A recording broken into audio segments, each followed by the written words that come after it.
छलावा, ये ऐसा शब्द है जो आपने कहीं ना कहीं तो सुना ही होगा। आज की ये कहानी दो आर्मी ऑफिसर की है जो नाइट ट्रिप पे निकली थी और उनके साथ ऐसा छलावा हुआ जिससे वो एक लूप में फंस गई थी और वहाँ से कैसे बची, आइए जानते हैं इस कहानी में। और वो दोनों महिला आज तक उस रात के हादसे से नहीं उभर पाई। क्या हुआ था उस रात, आइए जानते हैं इस कहानी में।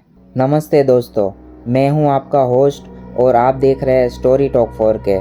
कहानी शुरू करने से पहले हमारे जो आर्मी ऑफिसर है वो दिन रात हमारी रक्षा के लिए सरहद पर खड़े रहते हैं, उनके लिए दिल से धन्यवाद। जय हिंद, जय भारत। ये कहानी है 2021 की। इसमें दो महिला आर्मी ऑफिसर थी जो दिल्ली की रहने वाली थी। उनका नाम था कैप्टन अदिति और लेफ्टिनेंट नेहा। वो दोनों की पोस्टिंग राजस्थान में हुई थी। कितने दिन हो गए थे उन दोनों को एक भी छुट्टी नहीं मिली थी। जैसे तैसे करके वो दोनों ने मेजर से छुट्टी ली और फाइनली उन दोनों को एक दिन की छुट्टी मिल गई। कई दिन से वो लोग कहीं घूमने नहीं गए थे, तो नेहा ने सोचा कि क्यों ना हम नाइट ट्रिप पे जाए, तो अदिति ने भी उसकी बात पे हामी भर ली। वैसे भी वो आर्मी ऑफिसर्स थी, इसलिए किसी से डरने की तो कोई बात ही नहीं थी। और वैसे भी ये दिल्ली में तो आम बात थी, वहाँ लोग रात भर जागा करते थे। पर ये दोनों ऑफिसर्स तो राजस्थान की रोड की ट्रिप पे निकली थी और इन्हें नहीं पता था आगे चलकर वो मुसीबत में पड़ने वाली है। फाइनली वो दोनों रेडी हुई और थोड़ी बहुत खाने की चीज़ लेके कार में बैठ के रोड ट्रिप के लिए निकल पड़ी। बहुत टाइम के बाद वो दोनों एक ट्रिप पे निकली थी और वैसे भी वो आर्मी ऑफिसर थी, इसलिए उन्हें बहुत कम छुट्टियाँ मिलती थी। वो दोनों बहुत इंजॉय कर रही थी। कार में म्यूज़िक बजा के गाना सुनते सुनते वो दोनों नाइट आउट में राजस्थान की सड़कों पर सफ़र कर रही थी। उनका सफ़र बहुत ही अच्छा जा रहा था और फिर रास्ते में उन्हें एक ढाबा दिखाई दिया। वैसे भी उन दोनों को बहुत भूख लगी थी, तो उन दोनों ने सोचा क्यों न यहाँ से खाना खा के ही आगे बढ़ा जाए। ढाबा वाले चाचा ने इन दोनों को बहुत अच्छा खाना खिलाया और उनको कार में देख के पता चल गया था कि ये दोनों महिला आर्मी ऑफिसर्स थी, इसलिए इन दोनों को बहुत सम्मान भरी निगाहों से देख रहे थे। जब ढाबा वाला बिल लेके आ रहा था तब उसने नेहा की बात सुनी कि वो दोनों उसी सुनसान हाईवे से सफ़र करने वाली है। ये सुनकर वो ढाबे वाले चाचा ने वहाँ जाने के लिए मना किया और वो चाचा ने बताया कि तुम दोनों किसी और रास्ते से चले जाओ। उस रास्ते से सफ़र करना मतलब खतरों से खेलने के बराबर है। ये बात सुनकर नेहा बोली कि हम आर्मी ऑफिसर्स हैं और हम किसी से नहीं डरते। ये सुनकर चाचा ने बोला कि मैं किसी इंसान के खतरे के बारे में नहीं बोल रहा हूँ। ये बात सुनकर नेहा मुस्कुराई और बोली कि चाचा, हम उस रास्ते से नहीं जा रहे हैं, मैं तो बस मजाक कर रही थी। हम दोनों आगे जाके एक होटल में रुकने वाले हैं। ये बात सुनकर वो ढाबे वाले चाचा को संतोष हुआ और वो दोनों आर्मी ऑफिसर्स कार में बैठी और ट्रिप के लिए निकल पड़ी। रास्ते में आगे चलकर अदिति ने नेहा से पूछा कि तुमने झूठ क्यों बोला, तो नेहा ने बोला कि वो लोग हमें वहाँ से नहीं जाने देते अगर मैं ये नहीं बोलती तो, इसलिए ये बहाना बनाना ज़रूरी था। हाईवे में वो दोनों बहुत इंजॉय करती हुई जा रही थी। तभी अचानक उन्होंने रास्ते में एक लड़की खड़ी देखी। वो लड़की देखने में बहुत सुंदर दिख रही थी और डरी हुई भी थी। नेहा ने उसे देख के गाड़ी रोकी और पूछा कि इतनी रात को तुम यहाँ क्या कर रही हो। वो लड़की डरती हुई बोली कि मेरा घर यहाँ पास में ही है और मैं वही अपने घर जा रही हूँ। ये सुनकर अदिति ने बोला, सुनसान रोड है और ये लड़की अकेली घर कैसे जाएगी, उसे हम अपनी गाड़ी में बिठाकर घर छोड़ देते हैं। अदिति बोली, आओ चलो हम तुम्हें घर छोड़ देंगे। फिर वो दोनों ऑफिसर्स ने वो लड़की को कार में बिठा लिया, पर वो लड़की पूरे रास्ते चुप ही रही। वो लड़की कार के बाहर जब रोड पे चल रही थी तब वो बहुत घबराई हुई थी और जैसे ही वो कार के अंदर बैठी तो मानो जैसे उसका डर गायब ही हो गया। बस वो शार्प नज़रों से दोनों ऑफिसर को देख रही थी। ये देख के नेहा ने पूछा, तुम्हारा घर कहाँ पर है? लड़की ने बोला, बस थोड़ा आगे ही है। करीब 20 मिनट से वो लड़की एक ही बात बोल रही थी कि मेरा घर थोड़ा आगे है, थोड़ा आगे है, थोड़ा आगे है। 10 किलोमीटर का और सफ़र चला, फिर भी वो लड़की का घर नहीं आया।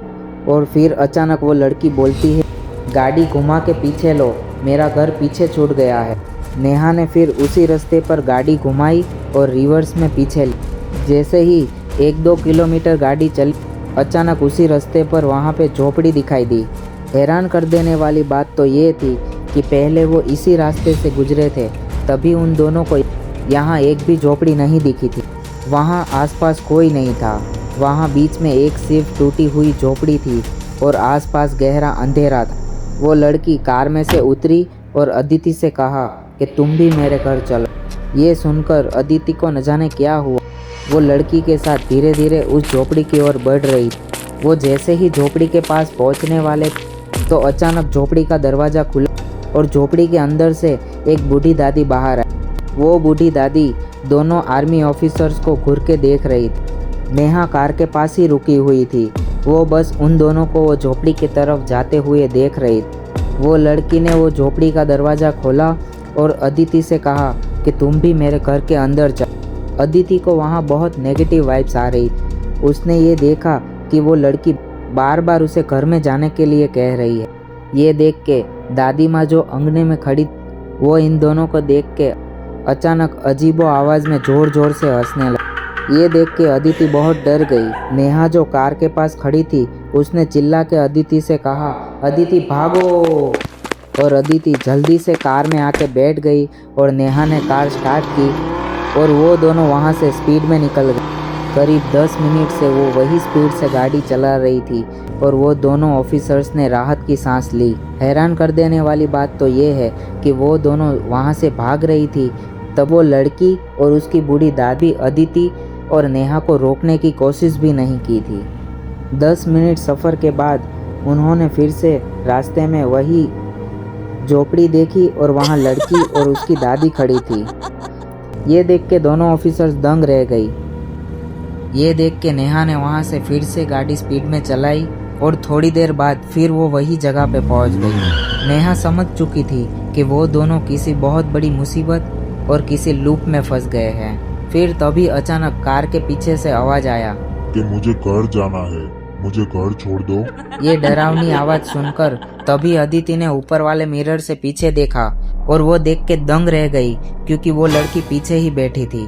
ये सब देख के नेहा भी डर गई और बार बार पीछे से एक ही आवाज़ आ रही थी, मुझे घर जाना है, मुझे घर छोड़ दो। ये देख के नेहा ने कहा, ये छलावा है। तभी नेहा को याद आता है कि उसकी माँ ने कहा था कि ऐसी सिचुएशन में अगर तुम फंस जाओ तो उस टाइम पे हनुमान चालीसा गानी चाहिए। वो दोनों ऑफिसर्स जोर जोर से हनुमान चालीसा गाने लगी, पर उन दोनों ने उस लड़की से वादा कर दिया था कि हम तुम्हें घर छोड़ देंगे। बार बार वो लड़की एक ही बात की रट लगाई थी। ये सुनकर अदिति ने जोर से कहा, हम तुम्हें कहीं नहीं छोड़ेंगे, चली जाओ हमारे रास्ते से। जैसे जैसे समय जा रहा था वैसे वैसे धीरे धीरे सुबह होने लगी थी।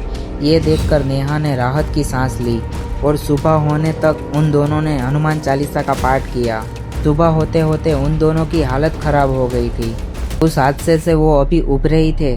जैसे तैसे उन दोनों ने अपने आप को संभाला और फिर वही ढाबे वाले के पास पहुंचे। उन दोनों की ऐसी हालत देख के वो ढाबे वाले चाचा ने खुद बता दिया, तुम दोनों उसी रास्ते पर गए थे। नेहा ने धीरे से हाँ बोला। उनकी हाँ सुनकर ढाबे वाले ने उनसे कहा कि कोई एक लड़की और उनकी दादी दिखी थी तुम्हें।